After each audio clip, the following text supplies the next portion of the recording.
Hey everyone, thank you so much for joining in guys. Facebook ad series की इस video में हम लोग बात करेंगे फेसबुक एड्स प्लेसमेंट के बारे में। जैसे कि इस सीरीज की प्रीवियस वीडियोस में भी हमने डिस्कशन किया था कि जो फेसबुक एड्स मैनेजर है उसके हेल्प से आप मल्टीपल जो प्लेसमेंट्स है या मल्टीपल जो लोकेशंस है वहां पर ऐड दिखा सकते हैं। क्योंकि फेसबुक जो कंपनी है या मेटा आप बोल सकते हैं, उसका एक नहीं उसके 3 या 4 प्रोडक्ट्स हैं जहां पर आप ऐड उसको दिखा सकते हैं। तो देखिए, सबसे पहले ही समझ लेते हैं कि अगर आप फेसबुक एड्स मैनेजर को यूज करते हैं या फेसबुक एड्स रन करते हैं तो कौन कौन से लोकेशंस हैं जहां पर आप अपने एड्स को शो कर सकते हैं यूजर्स को। तो यहां पर अगर मैं लोकेशंस की बात करूं तो मेजरली 4 लोकेशंस हैं या 4 प्लेटफॉर्म्स हैं जहां पर आप दिखा सकते हैं। सबसे फर्स्ट facebook.com, यानी फेसबुक की एप्लीकेशन, फेसबुक की वेबसाइट, जहां भी फेसबुक आप यूज कर सकते हैं वहां पर ये दिखाई देगा। सेकंड है इंस्टाग्राम की एप्लीकेशन पर आपको ऐड दिखाई देंगे। मैसेंजर जो है, मैसेंजर की एप्लीकेशन पर आपको ऐड दिखाई देंगे, मैसेंजर का जो प्लेटफॉर्म है उस पर ऐड्स दिखेंगे। और है ऑडियंस नेटवर्क। बेसिकली देखिए दोस्तों, ऑडियंस नेटवर्क क्या होता है, ये ऊपर के 3 जो प्रोडक्ट है ये तो फेसबुक के या मेटा के जो भी आप बोल सकते हैं, लेकिन जो ऑडियंस नेटवर्क है ये क्या है, ये बेसिकली वो पार्टनर्ड वेबसाइट है या एप्लीकेशंस है जहां पर फेसबुक अपना ऐड उनकी वेबसाइट पर शो करता है। और ऐसा करने पर फेसबुक जो है वो कुछ पैसा उस पर्टिकुलर वेबसाइट ओनर को भी देता है। ये कुछ गूगल एडसेंस जैसा ही कॉन्सेप्ट है अगर आप उससे फेमिलियर है तो यहां पर जो वेबसाइट ओनर्स हैं वो फेसबुक का ऐड अपनी वेबसाइट पर दिखाकर वहां से पैसा कमा सकते हैं। तो ये 4 मेजर प्लेटफॉर्म है। अब इसके अंदर भी ये डिपेंड करता है कि इसके अंदर आपको ऐड एग्जैक्टली कहां दिखाना है। जैसे कि फॉर एग्जांपल फेसबुक के अंदर आप बात करेंगे तो फेसबुक के अंदर आपको एड्स कहां कहां दिख सकते हैं। फेसबुक में आप जब स्टोरीज देख रहे हैं तो वहां पर ऐड दिख सकते हैं। आपकी न्यूज फीड जो है जब आप स्क्रॉल करते हैं तो वहां पर ऐड दिख सकते हैं। आप कोई वीडियो देख रहे हैं, वीडियो के बीच में ऐड आ सकता है। आप अगर डेस्कटॉप पे फेसबुक चला रहे हैं तो साइड बार में राइट साइड में राइट कॉलम में वहां पर ऐड दिख सकता है। अगर आप कोई चीज सर्च कर रहे हैं तो वहां ऐड दिख सकता है। अगर आप फेसबुक मार्केट प्लेस को यूज कर रहे हैं तो वहां पर ऐड दिख सकता है।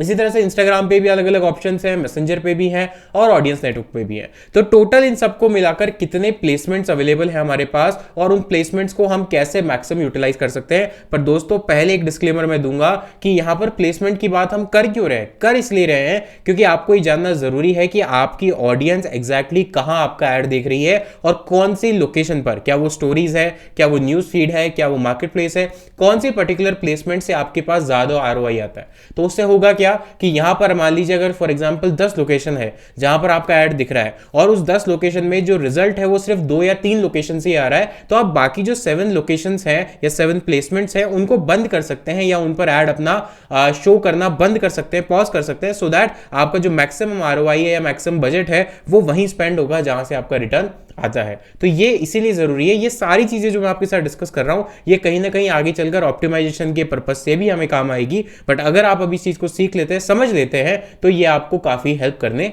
वाली है। तो देखिए, यहां पर इसको प्लेसमेंट का ऑप्शन हमें मिलता कहां है। इसके लिए हम आते हैं अपने एड्स मैनेजर पर, क्लिक करते हैं क्रिएट पर, कोई भी एक कैंपेन ऑब्जेक्टिव ले लेते हैं। फॉर एग्जांपल हम लोग ले लेते हैं ट्रैफिक और क्लिक करते हैं कंटिन्यू पर। ये जो प्लेसमेंट का ऑप्शन है ये आपको मिलेगा एडसेट लेवल पे। तो हम आते हैं एडसेट लेवल पे और थोड़ा सा आप स्क्रॉल करेंगे। यहाँ पर आप देख सकते हैं मेरी स्क्रीन पर, थोड़ा सा मैं स्क्रॉल करूंगा। ये ऑडियंस वाला पार्ट, जो लोकेशन वाला पार्ट है वो मैं समझा चुका हूँ प्रीवियस वीडियो में, नहीं देखी है तो जाकर देख लो। और थोड़ा सा आप स्क्रॉल करेंगे तो ऑडियंस के नीचे ही आपको ऑप्शन मिलेगा प्लेसमेंट का। मैं थोड़ा सा और जूम इन कर देता हूं यहां से, सो दैट आपको थोड़ा और अच्छे से यहां पर विजिबल हो जाए। तो यहां पर आप देख सकते हैं कि जो ऑप्शन है वो है प्लेसमेंट का।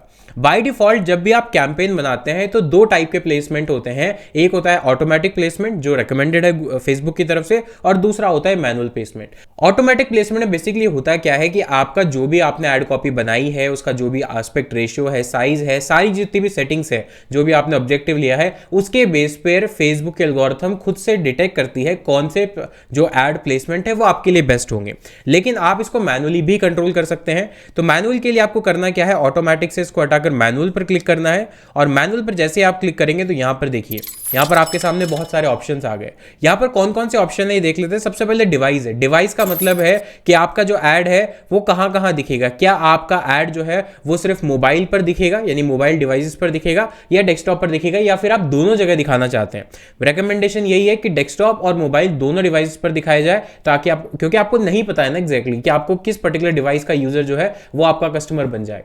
तो दोनों जगह ऐड दिखाना है, इसके अंदर कोई भी चेंज नहीं करना है आपको, ये एज इट इज रखिए। इसके बाद यहाँ आते हैं प्लेटफॉर्म्स पर, जैसे कि मैंने आपको बताया 4 प्लेटफॉर्म्स है। फेसबुक की जो फेसबुक का खुद का प्लेटफॉर्म है facebook.com, इंस्टाग्राम, ऑडियंस नेटवर्क और मैसेंजर। अभी बाय डिफॉल्ट ये चारों सेलेक्टेड है। और अगर आप टोटल देखेंगे यहाँ पर, ये देखिए मैं आपको थोड़ा सा इसको थोड़ा सा ड्रॉप डाउन जो है इसको बंद करके दिखाता हूँ कि यहाँ पर कहाँ कहाँ हमें ऑप्शन दिखते हैं। ये देखिए यहाँ पर टोटल सबसे पहले फीड, यानी जो भी इंस्टाग्राम की फीड है, फेसबुक की फीड है, वहां पर हमें ऑप्शन दिखेगा, एड्स दिखेंगे। उसके अलावा स्टोरीज या फिर रील्स, इंस्टाग्राम पे रील्स आप देखते हैं, फेसबुक पर स्टोरीज देखते हैं, इंस्टा पे स्टोरीज देखते हैं, वहां पर रील्स पे आपको दिख सकता है। इन स्ट्रीम मतलब वीडियोस के बीच में आपको ऐड दिख सकता है। इसके अलावा रील्स ओवरले, रील्स के ओवरले पे आपको ऐड दिख सकता है, ये कुछ नया अभी आया है शायद। सर्च जब आप करते हैं कुछ भी फेसबुक पर तो आपको ये जो भी आप देख रहे हैं ना दोस्तों, जैसे जैसे मैं होवर कर रहा हूं आप देखेंगे तो राइट साइड में इसका प्रीव्यू आ रहा है। जैसे फॉर एग्जाम्पल मैंने फीड पे किया तो राइट साइड में इसका प्रीव्यू आ रहा है कि फीड में कैसे दिखता है ऐड, स्टोरीज में कैसे दिखता है, इन स्ट्रीम वीडियो में कैसे दिखता है, रील, सर्च। उसके अलावा मैसेंजर जो प्लेटफॉर्म है उस पर कैसे दिखेगा, इन आर्टिकल जो है उस पर कैसे दिखेगा, और एप्स और साइट यानी थर्ड पार्टी जो वेबसाइट्स हैं, ऑडियंस नेटवर्क है, वहां पर ये कैसे दिखाई देगा। तो ये सारे टोटल आपको प्लेसमेंट मिलते हैं। अब यहां से आपको करना क्या है, आप यहां से देखिए यहां पर जो आपको हर पर्टिकुलर ऑप्शन के सामने एक चेक बॉक्स दिख रहा है और उस पर एक चेक बॉक्स जो है वो टिक हुआ है। अगर आपको उस पर्टिकुलर प्लेस पे अपना ऐड नहीं दिखाना है तो आप बेसिकली इसको अनचेक कर सकते हैं और यहां पर अब आपका जो ऐड है वो नहीं दिखाई देगा। लेकिन दोस्तों यहां पर अगेन एक बहुत ही इंपॉर्टेंट डिस्क्लेमर में डाल देता हूं, खासकर बिगिनर्स के लिए। अगर आप पहली बार ऐड रन कर रहे हैं और फेसबुक पर आपको पहले से कोई एक्सपीरियंस नहीं है ऐड रन करने का, ना ही आपके पास कोई पहले से डेटा अवेलेबल है जिसकी मदद से आप ये आइडेंटिफाई कर पाएं कि किस प्लेसमेंट से हमारे पास जो रिजल्ट है वो आता है, तो मैं आपको ये रिकमेंड करूंगा कि आप ऑटोमेटिक प्लेसमेंट के साथ जाएं। होगा क्या कि जब आपके पास डेटा नहीं होता है, क्योंकि फेसबुक क्या है, डेटा पॉइंट्स पे काम करता है, जब आपके पास डेटा नहीं होगा तो आप एनालाइज नहीं कर पाएंगे कि आपको कौन से रिजल्ट से, कौन से प्लेसमेंट से रिजल्ट मिल रहे हैं। तो जाने अनजाने में ऐसा हो सकता है कि आपका जो कॉमन सेंस है या आप जो मतलब अपने नॉर्मल अंदाजा लगा रहे हैं या फिर आप जो अज्यूम कर रहे हैं कि हाँ यहां से रिजल्ट नहीं आएगा, हो सकता है वहीं से सबसे ज्यादा रिजल्ट आना हो, और क्योंकि आपने उसको ऑफ कर दिया तो वहां से ऑप्शन आपके बंद हो गए। ऐसा नहीं करना है। बिगिनर्स हो तो आपको फेसबुक एड्स का जो है ऑटोमेटिक वाला वो ऑप्शन चूज करना है। अब दोस्तों अगर आप एक चीज क्वेश्चन आपके दिमाग में आ सकता है कि सर यहां पर ये जो प्लेसमेंट है इतने सारे अलग अलग हैं, लेकिन इनमें फर्क क्या है? मतलब हम तो एक ही ऐड कॉपी बनाएंगे, हम तो एक ही क्रिएटिव बनाएंगे, वीडियो बनाएंगे, उसी को यूज कर लेंगे, सब जगह दिख जाएगा। लेकिन दोस्तों ऐसा नहीं है। अगर आप एक चीज नोटिस करेंगे, अगर आप फेसबुक चलाते हैं, इंस्टाग्राम चलाते हैं, जब आप इंस्टाग्राम पे नॉर्मल जो फीड है उसको स्क्रॉल करते हैं तो जो साइज आता है वहां पर, जो फोटो वीडियोज आती है उनका साइज आता है वो नॉर्मली 1:1 रेशियो का होता है, यानी स्क्वायर साइज में होती है। लेकिन जब आप रील्स देखते हैं तो वर्टिकल में होती है, यानी पोर्ट्रेट मोड में होती है। अगर आप YouTube पे वीडियो देखते हैं तो वो हॉरिजॉन्टल मोड में होती है। इसका मतलब क्या है कि हर प्लेसमेंट का अपना एक अलग साइज हो सकता है 2 से ज्यादा प्लेसमेंट का जो साइज है या एस्पेक्ट रेशियो है वो कॉमन हो, पर अगर आप इन सब के अकॉर्डिंग अपना जो एड्स है, एड कॉपी है, उसको ऑप्टिमाइज करते हैं तो देखने का जो एक्सपीरियंस है, व्यूइंग एक्सपीरियंस है यूजर का, वो अच्छा होता है। ठीक है, फॉर एग्जांपल आप समझिए कि आपको स्टोरीज पे ऐड दिखाना है, ठीक है, तो अब स्टोरीज का रिक्वायरमेंट ही यही। अगर मैं यहाँ पर बात करूँ तो फॉर एग्जांपल फीड को मैं बंद करता हूँ, स्टोरीज को देखते हैं तो यहाँ पर इंस्टाग्राम स्टोरीज, जो जैसे मैंने इस पर होवर किया तो आप देखेंगे राइट साइड में we recommend full screen vertical images और वीडियो जिसका एस्पेक्ट रेशियो है 9:16। क्यों? क्योंकि वर्टिकली इस तरह से दिखाई देगा।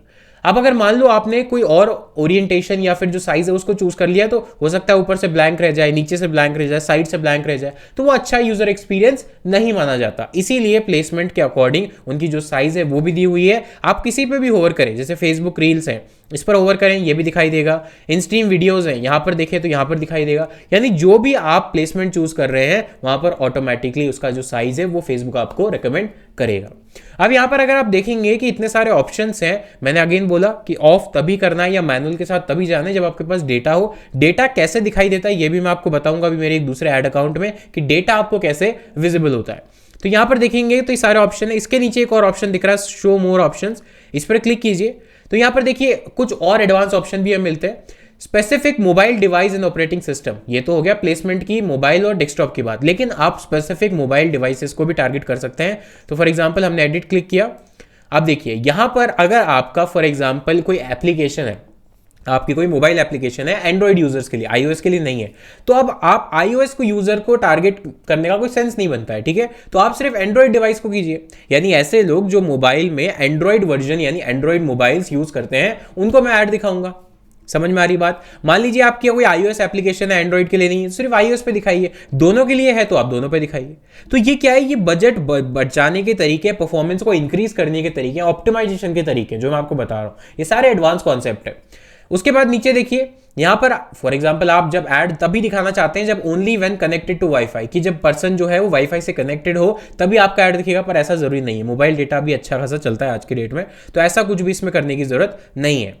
उसके बाद exclude skippable ads. Skippable ads का मतलब है कि जब आप कोई वीडियो देख रहे हैं उसके बीच में एक ऐड आता है, तो जैसे आप यूट्यूब पे देखते हैं, यूट्यूब पे आपको ऑप्शन मिलता है स्किप करने का, वैसे ही फेसबुक पर भी आपको मिलता है वो ऑप्शन कि वीडियो के बीच में अगर कोई ऐड आता है तो उसको आप स्किप कर सकते हैं 3 सेकंड के बाद। तो यहां पर उस चीज को आप इंक्लूड कर सकते हैं। अगर आप थोड़ा सा और देखेंगे, जैसे यहाँ पर ऑपरेटिंग सिस्टम का भी ऑप्शन यहाँ पर आपको मिलेगा, जैसे मैंने एंड्रॉइड डिवाइस किया फॉर एग्जांपल, तो अब यहाँ पे देखेंगे एंड्रॉइड में भी कौन से एंड्रॉइड स्मार्टफोन सारे, जैसे यहाँ पर आप मॉडल के अकॉर्डिंग भी चूज कर सकते हैं। तो फॉर एग्जांपल मुझे जो सैमसंग के मोबाइल फोन्स हैं, ये देखिए सैमसंग के जितने भी डिवाइस हैं, इवन मॉडल नंबर को भी मैं टारगेट कर सकता हूं, Samsung A3, Samsung A3 core, A10, A10e, ये टारगेट कर सकता हूं। अब ये फायदा कब होगा दोस्तों, जब आपका कोई पर्टिकुलर प्रोडक्ट ऐसा है जो मोबाइल के डिवाइस या मोबाइल के मॉडल के अकॉर्डिंग है। जैसे मान लीजिए स्क्रीन गार्ड, मोबाइल कवर, कोई पर्टिकुलर जो चार्जिंग केबल है, डेटा केबल है, या कोई एक्सेसरीज है, ठीक है, कोई स्टैंड है, कोई भी ऐसी चीज जो डिवाइस स्पेसिफिक आप बनाते हैं या डिवाइस स्पेसिफिक ही बनती है, तो उस केस में आप डिवाइस को टारगेट कर सकते हैं। तो आप अननेसेसरी उन जनता को टारगेट क्यों कर रहे हैं जिनके पास फॉर एग्जांपल गैलेक्सी फोन है ही नहीं, ठीक है। अगर आप गैलेक्सी फोन का कवर बेचते हैं या टेम्पर बेचते हैं तो आप उन जनता को टारगेट ही मत कीजिए जो जिनके पास MI का फोन है या जिनके पास फॉर एग्जांपल एप्पल का फोन है। आप पर्टिकुलर डिवाइस को सेलेक्ट कीजिए। यहां से अगर मैं फॉर एग्जांपल कोई और मॉडल सेलेक्ट करना चाहूं, यहां पर ऑप्शन आप सर्च कर सकते हैं, फॉर एग्जांपल मोटोरोला का मुझे कोई डिवाइस सेलेक्ट करना है, तो यहां से मोटोरोला आप देख सकते हैं। जरूरी नहीं आपको सारे लेटेस्ट मॉडल मिलेंगे, आपको हो सकता है बहुत सारे मॉडल्स नहीं मिले, लेकिन जितने मिल रहे हैं उतने अकॉर्डिंग उसको आप बेस्ट यूटिलाइज कर सकते हैं। तो यहां से अगर इवन सेम अगर मैं iOS के ऊपर जाऊंगा तो iOS में भी आप देखेंगे आईपैड, आईफोन, आईपॉड्स, इसमें आप सर्च कर सकते हैं। और फॉर एग्जांपल आपको आईफोन चाहिए, आपको आईफोन डिवाइसेस चाहिए, और आईफोन में भी आपको आईफोन 12 चाहिए। देखो आईफोन 11, 12, 12 प्रो मैक्स, 13 भी आ गया, 13 प्रो मैक्स, ठीक है। तो आप आईफोन यूजर्स को टारगेट कर सकते हैं। फॉर एग्जांपल आप आईफोन 13 का बैक कवर बनाते हैं तो आप आईफोन 13 वालों को टारगेट कीजिए।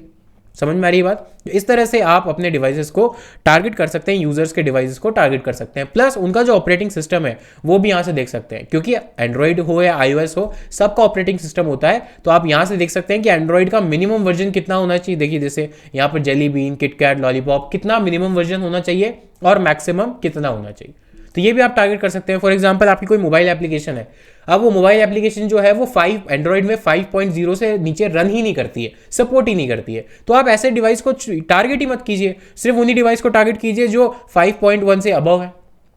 तो होगा क्या, ऑडियंस जो है वो नैरो हो रही है लेकिन स्पेसिफिक हो रही है, तो एग्जैक्ट टारगेट ऑडियंस को आप हिट कर सकते हैं। यही पावर है डिजिटल मार्केटिंग की, यही पावर है ऑनलाइन एड्स की। यहां पर और देखिए नीचे चलते हैं, यहां पर और भी ऑप्शन है, brand safety, black list, content type exclusion, topic exclusion, ये बहुत सारे ऑप्शंस हैं जो कि मैं ऑप्टिमाइजेशन वाली वीडियोस में आपको कवर करूं, क्योंकि नहीं तो ऐसे तो ये वीडियोस बहुत लंबी हो जाएगी। तो इस तरह से आप प्लेसमेंट जो है उसको टारगेट कर सकते हैं। अब मैं जल्दी से आपको दिखाता हूं कि प्लेसमेंट से क्या फर्क पड़ता है। अगर हमारे एड्स चल रहे हैं तो उसमें प्लेसमेंट से क्या हम पता लगा सकते हैं, क्या हम डेटा जो है वो प्रेडिक्ट कर सकते हैं। तो देखिए दोस्तों, यहां पर मैं एक फेसबुक ऐड अकाउंट में आ गया हूं अपने, जहां पर कुछ कैंपेन्स ऑलरेडी हमने रन किए हुए हैं। अब यहां पर अगर मैं कुछ कैंपेन्स को सेलेक्ट करता हूं या इनको देखता हूं कि प्लेसमेंट वाइज इनका क्या रिजल्ट आया है, तो मुझे करना क्या है, मुझे जाना है ब्रेकडाउन में बाय डिलीवरी, और डिलीवरी में नीचे जाएंगे तो आप यहां पर प्लेसमेंट, यहां पर क्लिक कीजिए। प्लेसमेंट पे जैसे ही आप क्लिक करेंगे तो अब आपको ये रिजल्ट दिखेंगे इन टर्म्स ऑफ कि कौन से प्लेसमेंट से कितने रिजल्ट्स आए। तो आप देखेंगे यहां पर टोटल मेरे पास इस पर्टिकुलर कैंपेन से 1900 क्लिक्स आए हैं, उसमें से 1200 जो क्लिक्स है वो ऑडियंस नेटवर्क से आए हैं, यानी ऑडियंस नेटवर्क मेरा जो है इस पर्टिकुलर कैंपेन में वो काफी अच्छा काम कर रहा है। उसके अलावा नेक्स्ट है 443 जो है वो मेरे फेसबुक फीड से आए हैं, यहाँ पर मोबाइल ऐप से, मोबाइल वेब से 2 आए हैं, यहाँ पर एक जो है मार्केट प्लेस से आया है, 172 जो है वो वीडियो फीड, फेसबुक पे वीडियो फीड जो होती है उससे आए हैं, और बस यस। तो यहां पर इस तरह से आपको दिख रहा है। तो अगर आप देख रहे हैं कि यहाँ पे फेसबुक मार्केट प्लेस डेस्कटॉप से कुछ आया ही नहीं है, इंसिडेंट आर्टिकल से कुछ आया ही नहीं, तो आप क्या कर सकते हैं, इनको सिंपली ऑफ कर सकते हैं। तो फेसबुक के एल्गोरिथम को और ज्यादा अच्छे से पता चल जाएगा कि किन किन पर्टिकुलर टारगेट प्लेसमेंट को ही आपको चूज करना है और बाकियों पे नहीं दिखाना है। तो आपकी एनर्जी, टाइम, एफर्ट वो और ज्यादा कॉन्सेंट्रेट कर पाएंगे आप, और ज्यादा फोकस टारगेटिंग या लेजर टारगेटिंग कर पाएंगे। तो ये तरीका इंपॉर्टेंट है, लेकिन ये तभी आप कर सकते हैं जब आपके पास इस तरह का डेटा हो, तभी आप आइडेंटिफाई कर सकते हैं कि आपको मैनुअल प्लेसमेंट के साथ जाना चाहिए या फिर नहीं, अदरवाइज आप ऑटोमेटिक प्लेसमेंट के साथ जा सकते हैं। दोस्तों इस वीडियो के लिए इतना ही, मिलता हूं आपसे नेक्स्ट वीडियो में। लेकिन हमारी जो बाकी सीरीज हैं उनको भी फॉलो कर लेना, उन पर भी डेली हमारी वीडियोस अपलोड होती है। स्वस्थ रहें, मस्त रहें और देखते रहें माय ऑनलाइन मास्टर।